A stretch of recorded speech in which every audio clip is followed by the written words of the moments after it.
இளவயது மாரடைப்பு குறித்த விழிப்புணர்வு ஒவ்வொரு மக்களுக்கும் உண்டாகும்னு சொல்லி நாம் இன்றைய நாள் நாம் செபிக்கலாம்.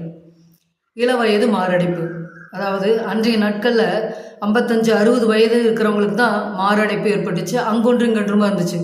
ஆனால் இன்றைய நாட்கள் இது சர்வசாதாரணமாக போயிடுச்சுங்க.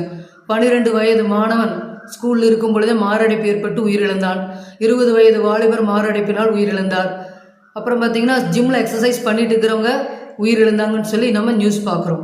அதாவது 12 வயதுலேருந்து 45 வயதுக்குள்ளே இருக்கிற மக்களுக்கு பார்த்திங்கன்னா இப்போ அதிக அளவு மாரடைப்பு ஏற்பட்டுகிட்டே இருக்குது. இதற்கான காரணங்கள் நிறையவே சொல்லி போகலாம். சிட்டிங் ஒர்க்ஸ், ஓடி ஆடி வேலை செய்ய முடியாமல் உட்காந்த இடத்துல வேலை செய்கிறாங்க பார்த்திங்களா, அவங்களுக்கு உடற்பயிற்சி இல்லாத காரணத்தினால தூக்கமின்மை, மன அழுத்தம், பயம், விரக்தி, தனிமை உணர்வு, அடுத்தது பார்த்திங்கன்னா வெறுப்பு, புகைப்பிடித்தல், குடிப்பழக்கம், இந்த மாதிரி அடிமைப்பட்டு இருக்கிற மக்களுக்கு, நீரிழிவு நோயினால் இருக்கிற மக்களுக்கு, மரபணு மூலமாக, அதாவது தாத்தாவுக்கு இருந்திருக்கும், அப்பாவுக்கு இருந்திருக்கும், அடுத்தது பிள்ளைக்கும் எனது மாரடைப்பு ஏற்படுகிறது. அதிகமான உடற்பயிற்சி, ஒரே வாரத்தில் நான் உடல் இழைச்சி ஸ்லிம் ஆயிரும் அப்படிங்கிறதுக்காக அதிகமான உடற்பயிற்சி செய்யும் பொழுது மாரடைப்பு ஏற்படுகிறது.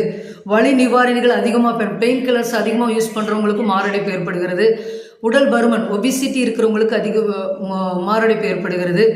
அதிக கொழுப்பு நிறைந்த உணவுகள், ஃபாஸ்ட் ஃபுட்டு, ஆயில் சம்மந்தப்பட்ட உணவுகள், இதெல்லாம் அதிகமாக எடுத்துக்கொள்கிறவங்களுக்கு பார்த்திங்கன்னா மாரடைப்பு ஏற்படுது. இப்படி நிறைய சொல்லிகிட்டே போகலாம்.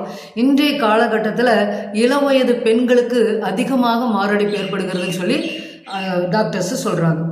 இதனுடைய சிம்டம்ஸ் என்னன்னு பார்த்திங்கன்னா, இடது பக்கத்தில் இருக்கிற மார்பில் வலிகள் ஏற்படும், அதே போல் இறுக்கமாக இருக்கும், அடுத்து வலிப்பு நோய் வரும், வாந்தி, குமட்டல், மயக்கம், இதெல்லாம் ஏற்பட்டு என்ன ஆகுது, அது முதல்ல சிம்டம்ஸாக இருக்குது, அப்புறம் வலி அதிகமாகி மாரடைப்பு ஏற்படுகிறது. இதுக்கு நிவாரணம்